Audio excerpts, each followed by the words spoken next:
chơi nó ao từ quạt vô mau cùng đi chỉ một cam quạt men cầm ao từ quạt chơi vô từ lôi chai chơi từ tinh xong về đại này vô mấy nâng ở đây nâng dừng ở thực chất đây miền kia giờ khác có chơi đó phong trào bông nở tại một lần và tam bảo bị soi bằng bóng ta cắt ta ấy để phơi ở quạt lẽ trâu từ trong sạch tiệp này bên này tha quạt vô cùng chơi máu ra ở trong cổ tại tinh xong về đại này vô mấy này đại vì mình biên chấm nổ mà thay mà cha chỉ một cam khác quạt group grong à lồng hồ sạch bạn nâng ở bàn là o và co và chỉ một cam muối với tay thì miền ca tinh stock chốt đầm bầy lụa hay chừng này ngày nó nghe con lụa ban kèo mồi là bên trên lôi mà con ó hề kèo mồi là nó cứ có thời cắt stock sân cắt đào mà người ta đào ai thầm buồn rồi là thì họ chẳng lôi là con chừng đánh cứ ta rồi lại chừng đánh đó nó một toàn đọ chừng này xây được tập lương được ấy xây tiết là bổng chắc là ca cục krong hệ ranh một thô và đôi chia làm hồ sạch rãn cứ sầm khăn này chủ đề số bóng bóng tất cả các sạc cùng một căn video mấy đại nị dây bị hướng tẹt tông cho mùi nâng lùi bên tên ngày đi trong cặp bông tàn cối nơi nông Chipmunk Tower hay miền nhiều bị xây mà nè đây còn chơi máu bí khang thằng kia Chipmunk mình thêm hai bị bóng bóng man score lấy thằng kia Chipmunk có đôi chia from hôn Chipmunk to cứ miền bọc bị sau có đôi chia ai cái tê cho ra hơn tẹt tông cho mùi nâng chi vật cảm hay nhầm chưa tha từ này kia ní có bà hai chiếc bóng ôn mà chân đuôn thọ bàn pra se ba cam tại tôn chừng mùi nâng business nó có trả lại nhưng ngày ní nhom miềnประเทศbọt mà chừng đuôn này nhom trong từ chơi chừng mùi nâng ra được nòm và chim mong đấy để còn nâng mà bà hai dương pi mission thông thông bà con để còn có bông phơ nơi sắp ngay nơi từ này kia chim mong chẳng từ chung mình có tất cả này chừng điệp su bongสบายจัดแมนเดนได้บานชูบองไงนี่มาเอาคนชราบเกมวันนี้ยังบานได้ใจคณีคลาได้แต่ตัวจมวยหนึ่งไอ้ได้ละจิบมองบาดเฟิร์นยังไปกระหล่อมาบองไอ้ได้น้อมชมวยหนึ่งตัวนิติบองในตัวนิติบานมาชีวิตสู้ยมบาชมูไฮเวเรียเชียประเทศภายในอภิวัตอาชีพกรรมหนึ่งอนุวัตจุดศาสตร์ตามชมสูบองภายในอภิวัตอาชีพกรรมหนึ่งอนุวัตจุดศาสตร์นี่คือจิบภายในทำไมเหมือนเดิมสำหรับตัวนี้เกจิบมองไว้นะเติมแต่ปากกาตีปากกาบ้างมันชนะไหมบอกสมัยภายในทำไมนี้คือยังเติมแต่ปากกาในชนะปีปอนมาไปปรามในตีปีปอนมาไปปรามปีปอนตามชนะปีปอนไปปรามมาจังปีมนล้ายมในภายในเซ็งยมเติมแต่มูมาภายในอภิวัตชีวกรรมก็โดยจีอนุวัตจุดศาสตร์นี่เติมตามชนะปีปอนไปแล้วสนับเตอร์คือเปียไปในขนมภายในมวยนั้นคือมีชมูแตะตรงชมูในอาชีวกรรมเจริญคือภายในอภิวัตอาชีวกรรมเฮ้ยอนุวัตยุทธศาสตร์เตียนภายในมวยนี้ดาตัวสำคัญไอ้ในขนมตัวนี้เกจิมองก็โดยจีอัตติจนได้ปราศิวกรรมจิมองก็ลองมาเหมือนเต้นตึกภายในมวยนี้คือใบยืนใหญ่ส่วนสลับตึกคือกระไรนะได้ช่วยอภิวัตบรรยากาศช่วยปรุงเรื่อง performance บ่ business ก็โดยจีอนุวัตยุทธศาสตร์ได้ปีเชียร์โฮเดอร์มาปีตะกงอมาคือทำในขนมดีพันมันมือนี่คือกระไรในยื่นปรุงเรื่อง productivity ปรุงเรื่อง efficiency จังอยากจะร่วมตื้อกระไรน่าแต่ยื่นกระทางอาจ improve มันคือทำในขนมดีพันมันมือนี่โอเคอยากจะร่วมตื้อคือช่วยดอนมาจากอาชีวกรรมมาจนนู้นได้กวาดตะตูลเสวากรรมไปจิมมองตื้อคือมีเนี่ยปรักษาอยู่บ่ประเทศมีเนี่ยช่วยประเทศนั่นเลยนั่นแต่ไม่มีประสิทธิภาพในขนมกาปราถาวิกาก็โดยจีกำใจได้ยังตัวบานนั่น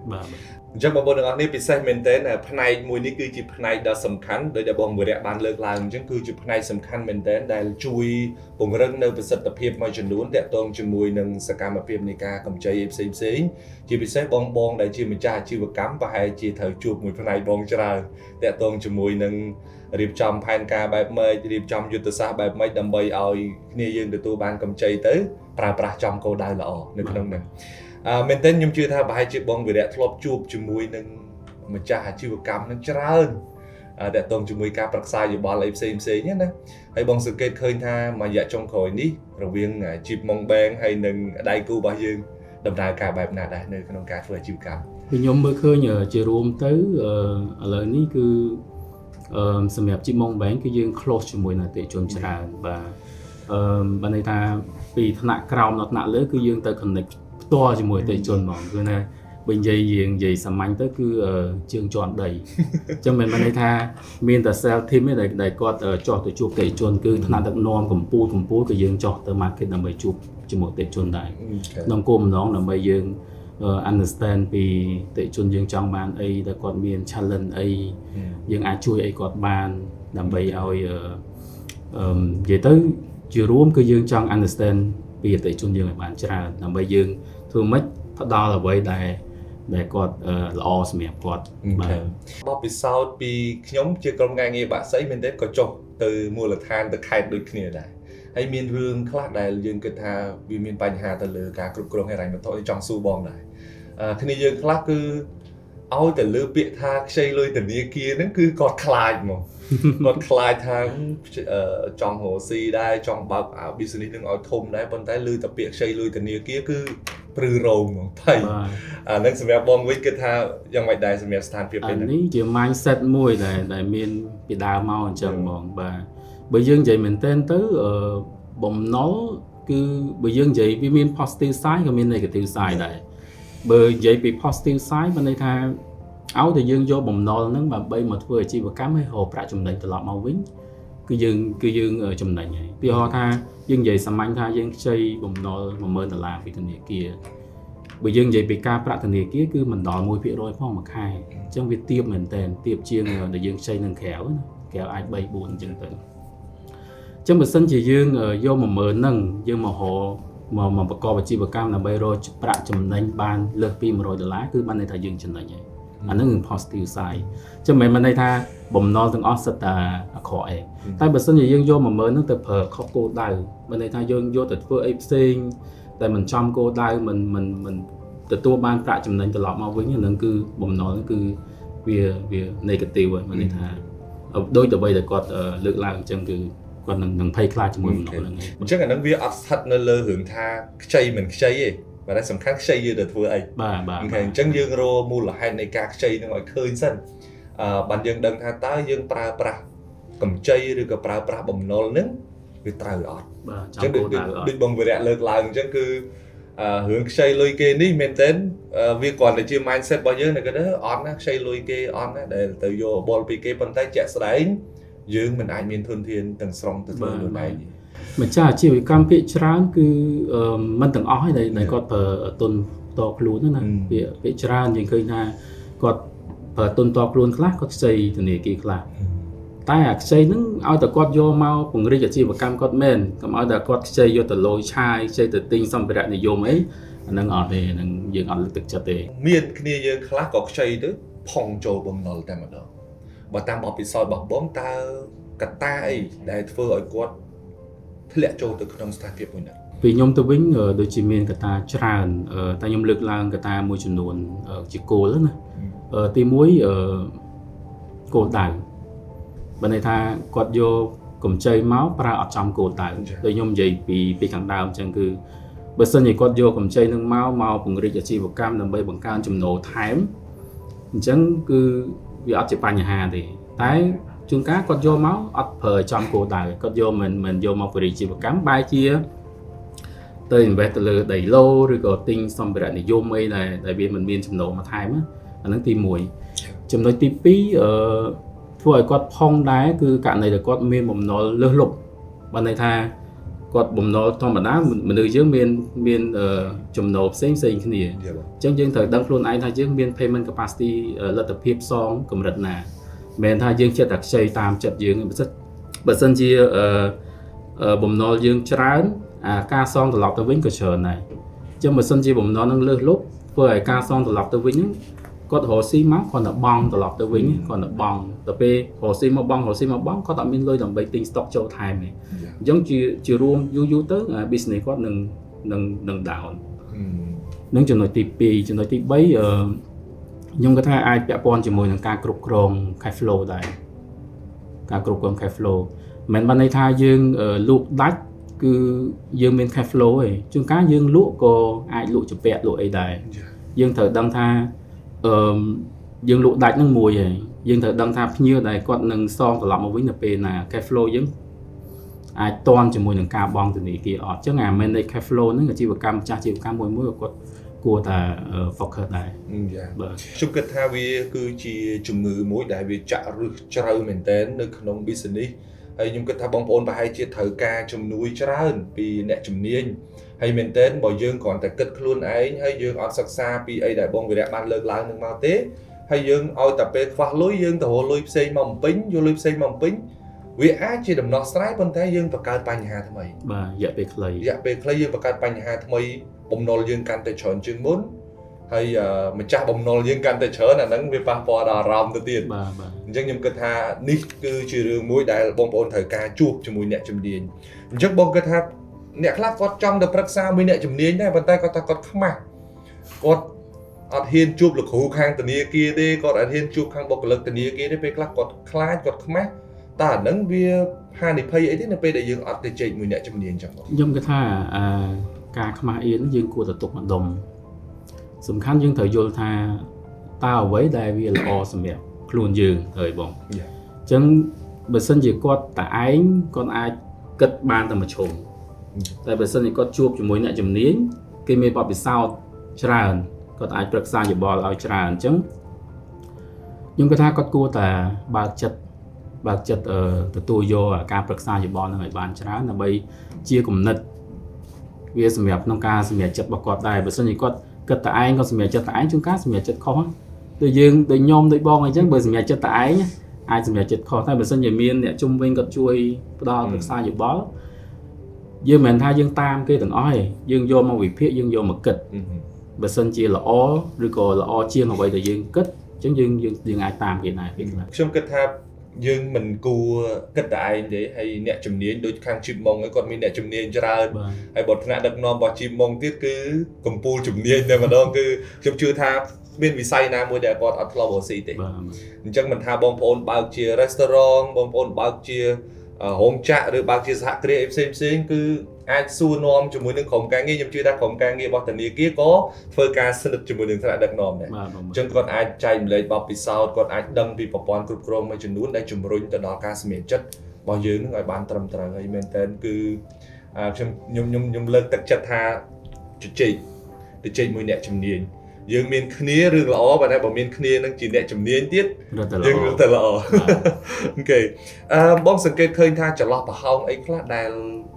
យើងគ្រប់គ្រងសាច់ប្រាក់ដែលយើងប្រើប្រាស់នឹងអត់បានល្អសម្រាប់បទពិសោធន៍បងជាមួយនឹងម្ចាស់អាជីវកម្មកន្លងមកខ្ញុំសង្កេតឃើញថា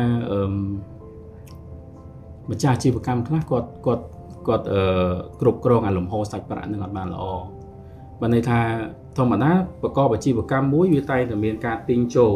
ទិញ stock ចូលដើម្បីលក់ឲ្យចំណេញគេហៅ margin ណាបងអញ្ចឹងបើសិនជាគាត់គិតថាការលក់របស់គាត់នេះអាសាច់ប្រាក់ដែលគាត់បានទទួលបានវាជាលុយទាំងអស់ហើយគាត់យកទៅធ្វើអីមួយដែលអត់ទុកដើមដើម្បីទិញ stock ត្រឡប់មកវិញអញ្ចឹងពីមួយថ្ងៃទៅមួយថ្ងៃគឺ stock គាត់ថយរហូតអញ្ចឹងពេលដែល stock គាត់ថយដល់ថ្ងៃមួយគឺគាត់លែងមាន stock លក់មកចឹងអាហ្នឹងគឺ business គាត់ចាប់ផ្ដើម down ហើយអញ្ចឹងគាត់ត្រូវដឹងថាថ្ងៃហ្នឹងគាត់លក់បាន$500មិនមែនជាលុយរបស់គាត់ទាំងអស់ទេ$500ហ្នឹងគឺគាត់ត្រូវកាត់ stock សិនកាត់ដើមមិនន័យថាដើមអាចត្រឹម$400ទៀតហ៎អញ្ចឹងលុយដែលគាត់ចំណេញគឺតែ$100អាចចំណេញដល់ហ្នឹងមិនទាន់ដកចំណាយផ្សេងដូចទឹកភ្លើងដូចអីផ្សេងទៀតហ៎បងអញ្ចឹងអាការគ្រប់គ្រងហិរញ្ញវត្ថុក៏ដូចជាលំហូរសាច់ប្រាក់ហ្នឹងគឺសំខាន់ណាស់ជួនកាលបងប្អូនអាជីវកម្មរបស់យើងមួយចំនួនម្ចាស់អាជីវកម្មមួយចំនួនគាត់គិតថាអូលក់បានលុយគាត់អាចយកឲ្យធ្វើអីក៏បានតែគាត់ត្រូវដឹងថាលក់បានលុយមែនប៉ុន្តែដកដើមអស់ម៉ានដកចំណាយដើម្បីទៅទុកពីហៅថាគាត់មានបុគ្គលិកត្រូវចំណាយបុគ្គលិកប្រចាំខែគាត់ត្រូវបង់ភ្លើងបង់ទឹកអញ្ចឹងអានោះសិតតែជាចំណាយដែលគាត់ត្រូវចាយប្រចាំខែអញ្ចឹងអាលុយសល់អានោះមិនជាលុយចំណេញរបស់គាត់នេះគឺជាចំណុចមួយដែលយើងអាចថាតកតងមួយវិន័យនៅក្នុងការគ្រប់គ្រងសាច់ប្រាក់ដែលយើងរកបានហ្នឹងគឺក៏ជារឿងសំខាន់ដែរហើយតាមបទពិសោធន៍ដែលខ្ញុំជួបកន្លងមកអ្នកខ្លះដកចាយលក់បានក៏នឹងអាចាយវាក៏នៅនឹងហើយពេលខ្លះទៅវាច្បោកច្បល់គ្នាមែនតើបងអាចចែកម្លែកពីវិធីសាស្ត្រមួយបានទេនៅក្នុងការថាបទពិសោធន៍ដែលបងជួបជាមួយនឹងម្ចាស់អាជីវកម្មកន្លងមកគាត់គ្រប់គ្រងបែបណាដែលមើលទៅសាមញ្ញអាចមានប្រសិទ្ធភាពម្ចាស់អាជីវកម្មមួយចំនួនគាត់ប្រើក្បាច់ស្រីបានន័យថាគាត់ដឹងថាដូចបញ្ញាអញ្ចឹងគាត់ទិញមួយកេសគាត់លក់បានមួយកេសអញ្ចឹងគាត់ដឹងថាដើមមកគាត់$10ទីហោអញ្ចឹងគាត់ចំណេញតែ$1នៅក្នុងហ្នឹងអញ្ចឹងអ្នកខ្លះគាត់ធ្វើក្បាច់ស្រីមិនថាគាត់ដកដើមទុកដើម្បីគាត់ទុកទិញនៅខែក្រោយទៀតបើសិនជាគាត់អត់មានន័យអញ្ចឹងទេគឺពេលខ្លះគាត់គិតថាអូមួយថ្ងៃហ្នឹងលក់លុយបានច្រើន$1000 $2000អញ្ចឹងគាត់យកទៅប្រើ ទៅពីខុសខ្ទង់អញ្ចឹងបងទៅពេលដល់ខែត្រូវទិញ stock ត្រឡប់ចូលត្រឡប់មកវិញអត់មានលុយអត់មានអា fund ហ្នឹងដើម្បីទិញ stock ត្រឡប់មកវិញបាទអញ្ចឹងកត់ត្រាបាទទីគាត់អាចកត់ត្រាឬក៏គាត់ប្រើក្បាច់សីដកទុកបាទ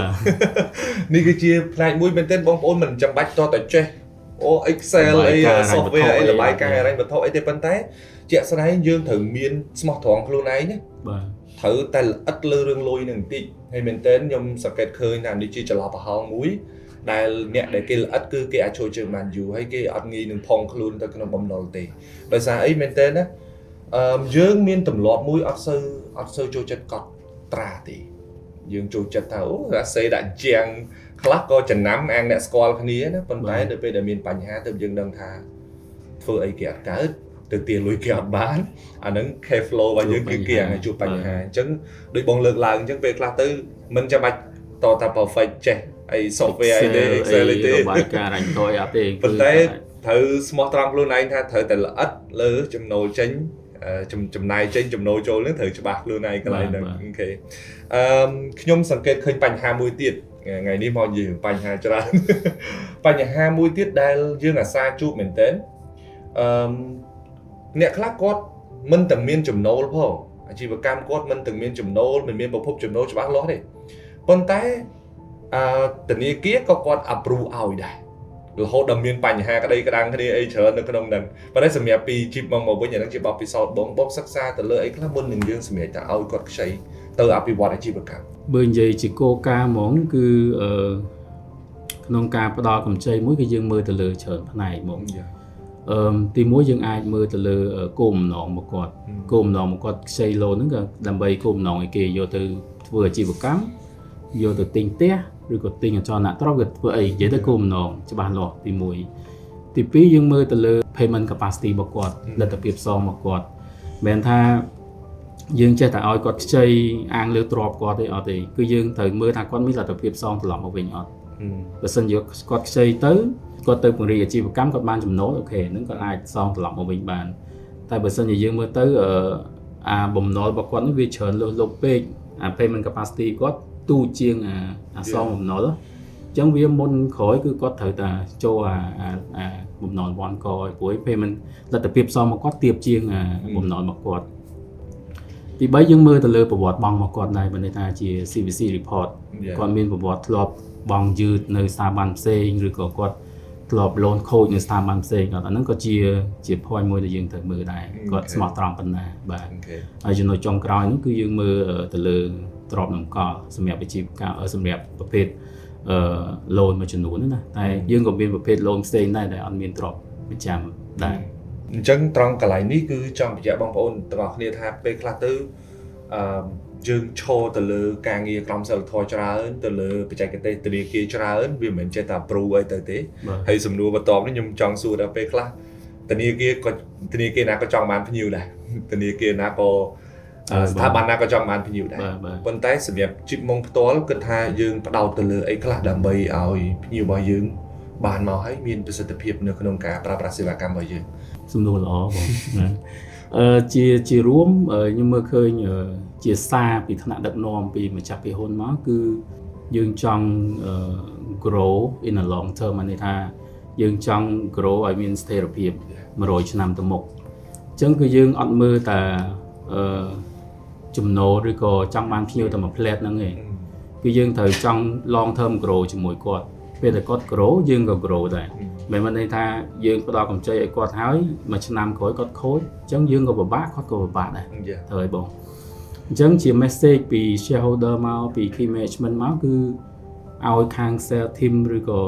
មន្ត្រីអនុទានរបស់យើងទាំងអស់ហ្នឹងគាត់មានក្រមសីលធម៌វិជ្ជាជីវៈបានន័យថាពេលដែលគាត់មើលឃើញថាភ្ញៀវគាត់មានលទ្ធភាពសងឬក៏គាត់យកទៅប្រកបអាជីវកម្មដើម្បីគាត់ grow អានឹងចាំយើងឲ្យតែបើសិនជាយើងមើលទៅគាត់បំណុលច្រើនហើយយើងឲ្យថែមទៅគាត់អាចនឹងបំណុលវ៉ាន់កនឹងយើងអត់ឲ្យហើយមួយវិញទៀតបើសិនជាគាត់យកទៅធ្វើអាជីវកម្មឬក៏គាត់ទៅ invest ទៅលើអីមួយដែលមិនចំណេញសម្រាប់គាត់យើងជាធនាគារក៏មិនចង់ឲ្យដែរឧទាហរណ៍ខ្ញុំមាន case មួយ real case ដែលគាត់នៅសៀមរាបគាត់ ជួលឃ្លាំងគេលក់ម៉ូតូណាអញ្ចឹងការជួលរបស់គាត់ហ្នឹងអស់មួយខែខ្ទង់ 5-600 អីទេហើយគាត់មកស្នើសុំលូនប្រហែលជិត 30 ម៉ឺនដើម្បីទិញទីតាំងដើម្បីគាត់ចង់បើកខ្លួនឯងចិត្តគាត់ចង់បើកខ្លួនឯងគោលបំណងគាត់ល្អហើយគាត់ចង់បានទីតាំងខ្លួនឯងដើម្បីបើកប៉ុន្តែយើងត្រូវបញ្យល់គាត់វិញបងបើបងជួលគេមួយខែអស់តែ 5-600 ទេតែបើបងទៅ invest ជិត 30 ម៉ឺនទៅទិញដីទិញឃ្លាំងដើម្បីបើកខ្លួនឯងបងគិតមើល 30 ម៉ឺនការប្រាក់ក៏យ៉ាងតិចក៏ខ្ទង់ជិតតែ $2,000 ដែរ $2,000 ដែរអញ្ចឹងបើយើងប្រៀបធៀបចំណាយវាខុសគ្នាឆ្ងាយគាត់ខ្ចីលុយគេ 30 ម៉ឺនទៅទិញការប្រាក់ $2,000 ហើយគាត់ជួលគេសិន 5-600 គឺពីយើងទៅវិញបើយើងជាធនាគារយើងឲ្យលូនទៅគាត់យើងចំណេញទៅបងយើងបានភ្ញៀវយើងបានលូនចេញតែយើងអត់គិតចឹងទេយើងមើលទៅវាអត់ល្អសម្រាប់គាត់ចឹងយើងប្រឹក្សាយោបល់ឲ្យគាត់យើងក៏ឲ្យគាត់ខ្ចីដែរក៏អត់ឲ្យដែរអូខេបាទក្នុងករណីនេះអាចនឹងមានបញ្ហាជាមួយនឹង internal របស់យើងទេបើសិនជាសម្រាប់ sales team ពួកខ្ញុំគឺគាត់យល់ពីក្រមសីលធម៌ហ្នឹងដោយសារយើងបញ្ជ្រាបពី shareholder មកគាត់បញ្ជ្រាបរហូតគឺយើងធ្វើជាមន្ត្រីឥណទានគឺយើងអត់ចេះតែចង់បានលូនទេយើងចង់បានធម្មតាអ្នកលក់តែងតែចង់បានលក់ឲ្យលក់ចេញទេតែយើងត្រូវគិត future in the long run យើងចង់ឲ្យគាត់ grow ផងយើង grow ដែរគឺមិនមែនន័យថាយើងចេះតែចង់បានឲ្យតែចេញលូនហើយគាត់មិនទៅអត់ទេយើង care ពីតិជនយើងដែរបាទវាជាកត្តាប្រឈមមុខមួយខ្លាំងបើសិនយើងវិភាគថាក្រៅពីជីបមកអាចនឹងស្ថាប័នផ្សេងអាចនឹងមានការប្រឈមមុខខ្លាំងដោយសារចំនួនអនុទាន 30 ម៉ឺនជាលុយធំមែនទេបាទដែលបងលើកឡើងលុយធំមែនទេអញ្ចឹងបើសិនជាយើងមើលមិនងាយរកភ្ញៀវបានទេហើយដល់ពេលយកភ្ញៀវមកប្រឹក្សាយោបល់ហើយយើងបែរជាមិនឲ្យលូននឹងទៅវិញដោយសារមានហានិភ័យផ្សេងៗដែលយើងមើលឃើញហើយពីភ្ញៀវទៅវិញក៏គាត់គិតដែរជួនកាលថ្ងៃក្រោយគាត់អាចដឹងគុណយើងមកវិញពេលខ្លះគាត់ដូចខ្ញុំនិយាយពីខាងដើមអញ្ចឹងគឺពេលខ្លះគាត់គិតតែឯងគាត់អត់គ្រប់ជ្រុងទេដល់ពេលខាងធីមយើងមានប្រឹក្សាយោបល់ទៅគាត់គិតថាអូយ៉ាងនេះតាអូនិយាយត្រូវអញ្ចឹងគាត់អត់ invest វាត្រូវហើយថ្ងៃក្រោយគាត់ដឹងគុណយើងវិញយើងមិនចេះតែចង់ឲ្យគាត់ខ្ចីលូនហើយគាត់មិនទៅទេអត់ទេបើយើងចេញលូនហ្នឹងស្រួលទេក្នុងរយៈពេល 2-3 ឆ្នាំដំបូងវាមិនប្រកាសជាមិនអីទេចុះបើសិនជាវាអីក្នុងឆ្នាំទី 4 ទី 5 អញ្ចឹងទី 1 ភ្ញៀវគាត់បើន័យថាអាជីវកម្មរបស់គាត់ថមថយត្រឡប់ទៅវិញគាត់ពិបាកបង់យើងក៏អាជីវកម្មគាត់ចាប់ផ្ដើម down ដែរអញ្ចឹងគាត់អត់ grow long term ទេទី 2 យើងតែជាធនាគារនេះខាង sales team ក៏គាត់ត្រូវតែចូលរួមដោះស្រាយបំណុលនឹងដែរអញ្ចឹងរវល់ទាំងអស់គ្នាគឺអត់មានពេលទៅគិតរឿងចេញកម្ចីថ្មីឯងបែរជាមកដោះស្រាយតែរឿងកម្ចីខូចអញ្ចឹងទៅហើយយើងអត់ចង់ទេបងពីខាងធនាគារយើងអត់ចង់ខ្ញុំឃើញគ្នាយើងមួយចំនួនក៏និយាយថាអ្នកដែលចាប់ផ្ដើមមកស៊ីដំបូងបងគិតថាគូតែខ្ចីលុយពីធនាគារទៅចាប់ផ្ដើមទេខណៈពេលដែលយើងពេលខ្លះយើងដឹងថាការចាប់ផ្ដើមវាអត់ស្រួលទេអញ្ចឹងដំណាក់កាលនៃការចាប់ផ្ដើមជាយោបល់របស់បងគឺថាគូខ្ចីលុយធនាគារទេសម្រាប់ខ្ញុំអានេះជា personal opinion ណាបងបើសិនជាយើងចង់បើកអាជីវកម្មអីមួយដែលយើងអត់មានលុយខ្លួនឯងសោះហើយយើងវឹបឡើងយើងខ្ចីធនាគារទាំងស្រុងអានេះខ្ញុំគិតថាពិបាករៀងពិបាកបងហេតុអីអញ្ចឹងតែស្វ័យយើងលើកទឹកចិត្តឲ្យសំយើងគាត់សំ at least បើសិនជា investment គាត់ទីឲ្យគាត់ចង់បើកហាងកាហ្វេ 5,000 ចុះអស់ចំណាយ 5,000 គាត់មិនអាចទៅខ្ចីធនាគារទាំងដុល $5,000 at least គាត់ត្រូវមានលុយខ្លួនឯងសិនអាចទៅ 30% ឬក៏ 40% ទីហោថា $1,000 $2,000 ដើម្បីចូលហើយខ្ចីធនាគារថែមអញ្ចឹងអានឹងជាគំនិតរបស់ខ្ញុំតែបើសិនជាម្ចាស់ជីវករផ្សេងគាត់ថាអត់ទេគាត់ចង់ខ្ចីដុល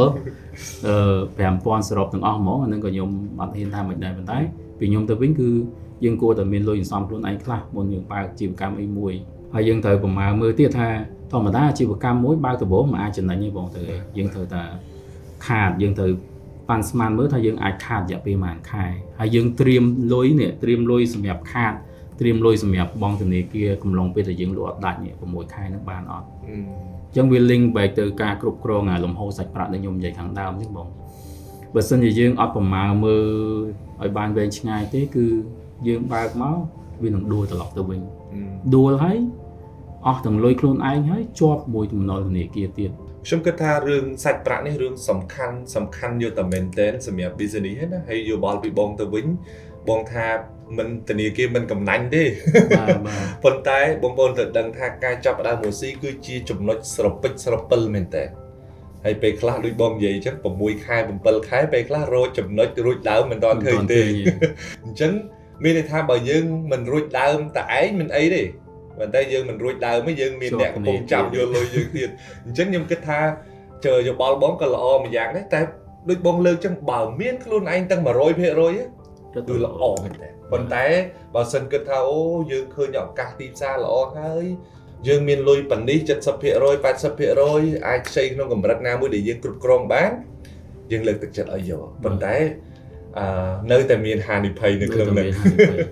គេហៅថា no risk no return ណាបងវាមិនអាច zero risk ទេប៉ុន្តែយើងត្រូវគ្រប់គ្រងហានិភ័យហ្នឹងឲ្យបានអូខេបើន័យថាដូចខ្ញុំនិយាយខាងដើមអញ្ចឹងគឺបើអាជីវកម្មមួយគឺយើងអត់ expect ថាបើភ្លាមចំណេញភ្លាមទេយើងត្រូវប្រមាណមើលថាខាតអាចនឹងខាតក្នុងរយៈពេលប៉ុន្មានយើងមានលុយទប់អត់បើយើងអត់គិតអាហ្នឹងទេគឺពេលដែលយើងខាត1ខែ2ខែ3ខែ4ខែ5ខែ6ខែគឺយើងអស់ទឹកចិត្តហើយមិនថាលែងមានលុយទប់អាជីវកម្មវានឹងដាំក្បាលហើយខ្ញុំចាប់អារម្មណ៍ផ្នែកដែលបងវិរៈកាន់មែនទែនតាក់ទងមួយការអភិវឌ្ឍអាជីវកម្មនិងអនុវត្តយុទ្ធសាស្ត្របងអាចលើកពី mission សកម្មភាពប្រចាំខែរបស់យើងដែលយើងធ្វើការមួយអតិថិជនរបស់យើងគាំពៀគាត់អីខ្លះតាមរយៈធនាគារ Chipmunk ហើយនឹងគាត់ដែលយើងធ្វើកន្លងមកដូចខ្ញុំនិយាយខាងដើមអញ្ចឹងបងគឺឥឡូវនេះគឺទាំង sales team ទាំង management ទាំង team ពួកខ្ញុំហ្នឹងគឺចុះជាប់មួយអតិថិជនមានអតិថិជនខ្លះក៏គាត់ត្រូវការទុនអតិថិជនខ្លះក៏គាត់ថាគាត់ចង់ទប់ខ្លួនសិនមិនទាន់ត្រូវការទុនអតិថិជនខ្លះក៏គាត់រៀង negative ជាមួយនឹងធនាគារអញ្ចឹងយើងបត់បែនរហូតបេសកកម្មសំខាន់ដែលយើងត្រូវធ្វើនេះ currently គឺយើងចុះបើន័យថាយើងចុះ step ស្ទង់ market យើងចុះ understand ពីអតិថិជនរបស់យើងគាត់ត្រូវការអីគេគាត់ចង់បានអីគេយើងអាចបត់បែនបែបម៉េចដើម្បីmeet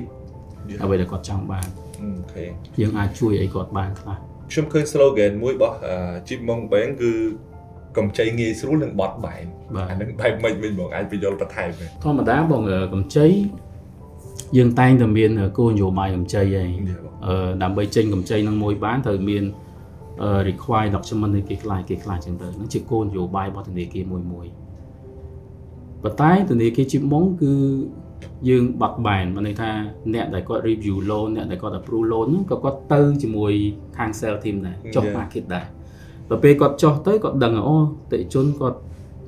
ឯកសារដែលគាត់តម្រូវនេះมันអាចមានទេអតិថិជនដែលគាត់លក់ចាប់ព្រួយលក់អីអត់មានទេអញ្ចឹងគាត់ត្រូវបត់បែនថាយើងអាចមើលអីផ្សេងបានក្រៅពីអ្វីដែលគាត់ចង់បានតែបើគាត់អង្គុយទៅនៅ office ហើយចាំតែ sales team គាត់ bring មកគាត់នឹង reject loan ហ្នឹងឯងសារអត់មានឯកសារដែលគាត់ចង់បានតែសម្រាប់ធនាគារ Chipmunk គឺយើងទាំងអស់គ្នាគឺជើងជាន់ដីទាំងថ្នាក់ដឹកនាំកម្ពុជាទាំង sales team ទាំងអ្នក approve loan អ្នក review loan គឺទៅទាំងអស់គ្នាជើងជាន់ដីទាំងអស់គ្នាអូខេយើង understand អតិថិជនយើងមានអីអត់មានអីចង់បានអីគឺយើងបត់បែនតាមនឹងបានសូម្បីតែការបងត្រឡប់មកវិញក៏បត់បែនដែរការបង់ត្រឡប់មកវិញក៏យើងអាចបត់បែនដែរឧទាហរណ៍ថាអតិថិជនខ្លះគាត់ជួបfinancial difficulty មានន័យថាគាត់បាត់ cash flow មួយរយៈពេល6ខែឬក៏1ឆ្នាំអញ្ចឹងទៅអញ្ចឹងក៏យើងអាចធ្វើការបត់បែនក្នុងការបង់មកគាត់ដែរគេហៅថាrestructure ព្រោះយើងអត់ចង់ឃើញគាត់ខ្លាចជាអតិថិជន late ឬក៏ខូចជួនកាលគាត់តែធ្លាក់ចំណូលទេវាមិនមែនបាត់សូន្យទេអតិថិជនខ្លះគាត់ចំណូលគាត់ពីមុនគាត់បាន$1000អញ្ចឹងទេហ៎ឥឡូវគាត់មានចំណូលគាត់ស្មោះត្រង់មួយយើងគាត់ថាចំណូលគាត់មានតែ500អាចបង់បានតែ500អញ្ចឹងយើងត្រូវបត់បែនជាមួយគាត់ដែរមិនមែនថាយើងទៀមពីគាត់ត្រូវតែបង់1000ដល់1000អត់ទេយើងបត់បែនអាចថាយើងទុកពេលឲ្យគាត់កន្លះឆ្នាំឬក៏1ឆ្នាំដើម្បីយើងបង់ទំហំទូចមួយអាចឲ្យគាត់ស្ដារឡើងវិញ1ឆ្នាំក្រោយគាត់មានលទ្ធភាពបង់ជាមួយយើងត្រឡប់មកវិញខេនៅក្នុងនោះបងអាចលើក real case មួយបានទេតាក់ទងមួយតើយើងធ្លាប់បត់បែនទៅលើអតិថិជនដែលបង់ត្រឡប់មកវិញក្នុងរូបភាពបែបម៉េចដែលយើងធ្លាប់ធ្វើកន្លងមានអតិថិជនដែលគាត់ជួបបញ្ហា ខ្ញុំអត់ specific ឈ្មោះទេបាទគាត់ជួបបញ្ហា cash flow ក្នុងរយៈពេលខ្លីព្រោះគាត់បាត់បង់ចំណូលខ្លះមិនថាទាំងស្រុងទេចំណូលគាត់ពីមុនធ្លាប់តែ$2000ឥឡូវគាត់ធ្លាក់មកត្រឹមពាក់កណ្ដាលអញ្ចឹងគឺយើងរៀបឥណទានឡើងវិញឲ្យគាត់ក៏ស្នើសុំរៀបចំឥណទានឡើងវិញអញ្ចឹងក៏យើងបានអនុម័តពីគណៈកម្មការឥណទានក៏រៀបចំឥណទានគាត់ឡើងវិញគឺយើងឲ្យគាត់បង់តការទៅរយៈពេល1ឆ្នាំហ្នឹងបងតការសុទ្ធហ្មងតការសុទ្ធទេធម្មតាកម្ចីគឺយើងត្រូវរំលោះដើមបង់ការដើមប៉ុន្តែទំហំធំត្រូវបង់ច្រើនតែយើងបទូបថយបានន័យថាយើងឲ្យគាត់បង់តការរយៈពេល1ឆ្នាំសិន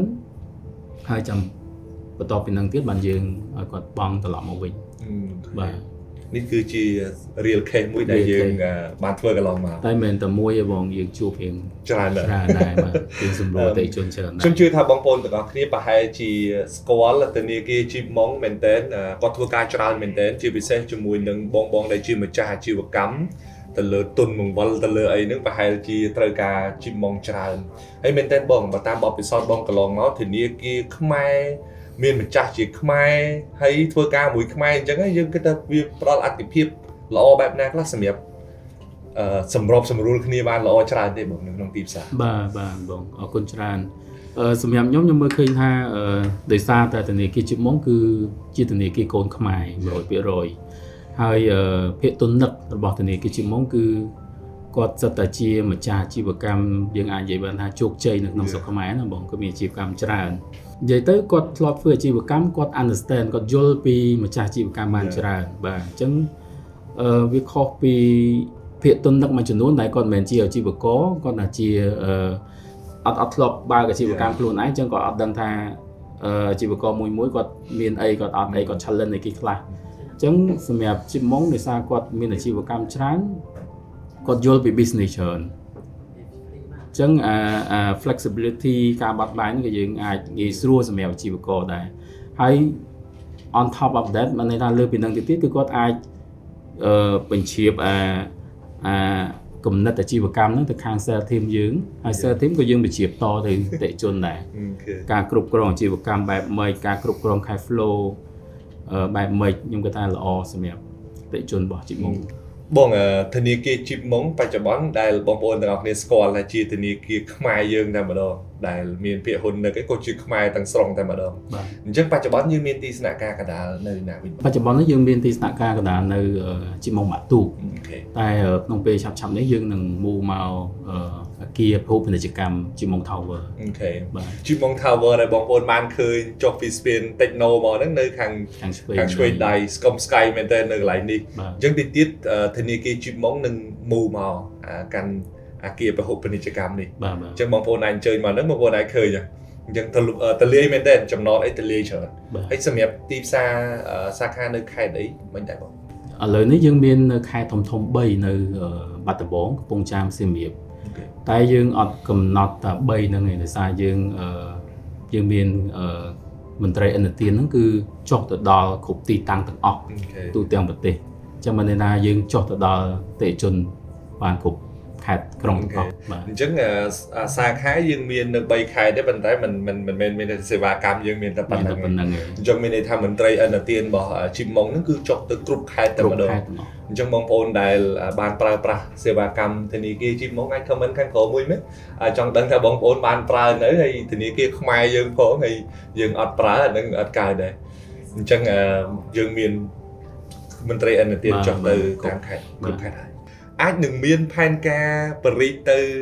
ខេត្តបន្ថែមទៀតទេមើលទៅមានប៉ុន្តែខ្ញុំអត់បញ្ជាក់ច្បាស់ថាពេលណាទីតាំងនៅកន្លែងណាប៉ុន្តែជា direction គឺយើងត្រូវទៅទូទាំងប្រទេសខ្ញុំជឿថានៅតាមខេត្តមានអាជីវករមានអ្នកអូស៊ីឆ្នាំណាដែលគាត់ត្រូវការជំនួយពីChipmunkហើយខ្ញុំគិតថាទៅថ្ងៃមុខប្រហែលជាយើងអាចនឹងជួបគ្នានៅក្នុងស្ថានភាពណាមួយហើយធ្វើការមួយគ្នាបែបណាអីបែបណាបងអាចប្រហែលពីទស្សនវិស័យតិចបានទេថាChipmunkនឹងមានកម្រងអីដែលអាចជួយដល់ម្ចាស់អាជីវកម្មនៅក្នុងស្រុកយើងជាបន្តទៀតបាទបងសម្រាប់Chipmunkគឺយើងចង់ជាចក្ខុវិស័យណាយើងចង់ជួយទៅម្ចាស់អាជីវកម្ម SME បានឲ្យបានច្រើនព្រោះវាជាផ្នែកមួយជួយស្ដារសេដ្ឋកិច្ចជាតិដែរ ចឹងម្ចាស់អាជីវកម្ម SME គាត់ពេលខ្លះគាត់ត្រូវការទុនអញ្ចឹងធនាគារដោយសារធនាគារយើងជាកន្លែងមួយដែលអតិថិជនគាត់ទុកចិត្តគាត់ដាក់ប្រាក់តម្កល់ដូចធនាគារជីបម៉ុងអញ្ចឹងយើងមានជាង$1000 លានដែលអតិថិជនគាត់ទុកចិត្តគាត់ដាក់ប្រាក់តម្កល់ជាមួយយើងអញ្ចឹងយើងមានលទ្ធភាពផ្ដល់កម្ចីឲ្យម្ចាស់អាជីវកម្ម SME ដោយអត្រាការប្រាក់សមរម្យមិនធូរពេកក៏មិនថ្លៃពេកគឺសមរម្យដើម្បីគាត់អាចទទួលយកបានជាផ្នែកមួយដែលគាត់យើងអាចជួយឲ្យគាត់ស្ដារអាជីវកម្មគាត់ឡើងវិញពេលដែលម្ចាស់អាជីវកម្មគាត់និយាយទៅឲ្យតែអាជីវកម្មតើគឺបុគ្គលិកមានការងារធ្វើសេដ្ឋកិច្ចជាតិរបស់យើងក៏ប្រសើរជាងមុនដែរអញ្ចឹងមានន័យថាម្ចាស់អាជីវកម្មខ្នាតតូចមួយចំនួនធំតិចទៀតគាត់នឹងបានទទួលការប្រឹក្សាតំណែងមួយជីបម៉ុងបន្ថែមមួយខ្ញុំជឿថានៅស្រុកយើងមួយថ្ងៃសម្បូរអ្នករស់ស៊ីតូចហ្នឹងច្រើនណាស់ម្ចាស់អាជីវកម្មខ្នាតតូចនេះកើតឡើងរាល់ថ្ងៃប៉ុន្តែរឿងបញ្ហាធំថាយើងអាចជួយយើងបានយូរប៉ុណ្ណាយើងអាចរកប្រាក់ចំណូលបានយូរវែងប៉ុណ្ណាអញ្ចឹងអ្នកខ្លះមកឆាវទៅបាត់វិញដោយសារយើងអត់មានអ្នកជំនាញជួយយើងអត់មានអ្នកប្រឹក្សាយោបល់អត់មានទុនបំរុងច្បាស់លាស់អាហ្នឹងជាហានិភ័យមួយដែរតែសង្ឃឹមថាទស្សនវិស័យបងនេះនឹងអាចជួយជីបម៉ុងទាំងមូលនឹងអាចជួយទៅដល់ SME បានច្រើនជាងមុននៅក្នុងស្រុកយើងចុងក្រោយបងមានអីដែលជាសារពីបងទៅវិញសម្រាប់ម្ចាស់អាជីវកម្មនៅក្នុងស្រុកយើងបាទជាចុងក្រោយខ្ញុំសូមថ្លែងអំណរគុណអរគុណបងច្រើនមែនទែនអរគុណដល់ម្ចាស់អាជីវកម្មទាំងអស់ដែលជាភ្ញៀវរបស់ធនាគារជីបម៉ុងឥឡូវក៏ដូចជាអនាគតភ្ញៀវរបស់ធនាគារជីបម៉ុងជា key message ខ្ញុំចង់ផ្ដាំផ្ញើទៅអាជីវករទាំងអស់គឺយើងកុំ feel negative mindset ជាមួយនឹងបំណុលមានន័យថាបំណុលមិនអាក្រក់ទាំងអស់ទេឲ្យតែយើងយកបំណុលហ្នឹងទៅប្រើឲ្យចំគោលដៅប្រើឲ្យចំគោលដៅហើយកុំយកបំណុលរហូតទៅដល់វ័នកអញ្ចឹងខ្ញុំគិតថាជា key message គឺធ្វើម៉េចយើងដឹងពីគោលបំណងរបស់យើងយកទៅប្រើទៅលើអី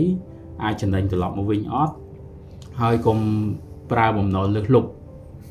រហូតដល់យើងអត់មានលទ្ធភាពសងត្រឡប់ទៅវិញអញ្ចឹងជារួមគឺពីធនាគារជីបម៉ុងគឺយើងចង់ឲ្យម្ចាស់អាជីវកម្មទាំងអស់គឺយើងក្រូទាំងអស់គ្នាធនាគារក៏លូតលាស់អាជីវករក៏គាត់លូតលាស់មានន័យថាយើងចាប់ដៃគ្នាក្រូទាំងអស់គ្នាអញ្ចឹងมันបាន long term រយៈពេលវែងបាទអរគុណបងមែនតើសម្រាប់ការចូលរួមថ្ងៃនេះហើយពីសារពីបងត្រឡប់ទៅវិញអត់មានអ្នកណាដឹងជាងយើងច្បាស់ខ្លួនឯងទេបាទមានតែយើងទេដែលដឹងថាយើងត្រូវការអីយើងសមត្ថភាពយើងប៉ុណ្ណាហើយបន្ថែមពីលើអីដែលយើងដឹងហ្នឹងណារនអ្នកដឹងរនអ្នកដែលដឹងជាងយើងទៀតយកមកប្រឹក្សាយើងបន្ថែមអញ្ចឹងពេលខ្លះទៅខ្ញុំជឿថារឿងលុយនេះវាជាអាយុជីវិតរបស់អាជីវកម្មរបស់យើងហើយមែនតើយើងខំរត់ស៊ីបបាប៉ុន្តែកុំឲ្យអាការងារពិបាកនេះវាខ្លាចជាបន្ទុកសម្រាប់យើងហើយអាក្មេងៗក្រោយគ្រួសារយើងទៅរងបន្ទុកនឹងដែរអញ្ចឹងរួមគ្នាគិតឲ្យច្រើនតាក់ទងជាមួយហិរញ្ញវត្ថុនាំគ្នាគិតឲ្យច្រើនតាក់ទងជាមួយនឹងការប្រើប្រាស់វាឲ្យមានប្រសិទ្ធភាពអញ្ចឹងអាចដូចខាងជីបម៉ុងអីគឺ welcome ទាំងអស់គ្នានៅក្នុងការប្រឹក្សាយោបល់ចង់ខ្ចីនៅក្នុងរូបភាពប៉ុណ្ណាចង់ប្រឹក្សាយោបល់ប៉ុណ្ណាអាចអញ្ជើញមកធនាគារជីបម៉ុងបានហើយជួបមួយក្រុមការងារខ្ញុំគិតថាពួកគាត់ជំនាញច្រើននៅក្នុងហ្នឹងហើយដូចយើងនិយាយខាងដើមអញ្ចឹងគឺគាត់រស់នៅក្នុងវិស័យ business នឹងច្រើនអញ្ចឹងសង្ឃឹមថាវីដេអូមួយនេះផ្ដល់ជាគំនិតល្អៗដល់បងប្អូនទាំងអស់គ្នាពីខ្ញុំហើយនឹងបងមានតែប៉ុណ្្នឹងទេអរគុណជម្រាបលា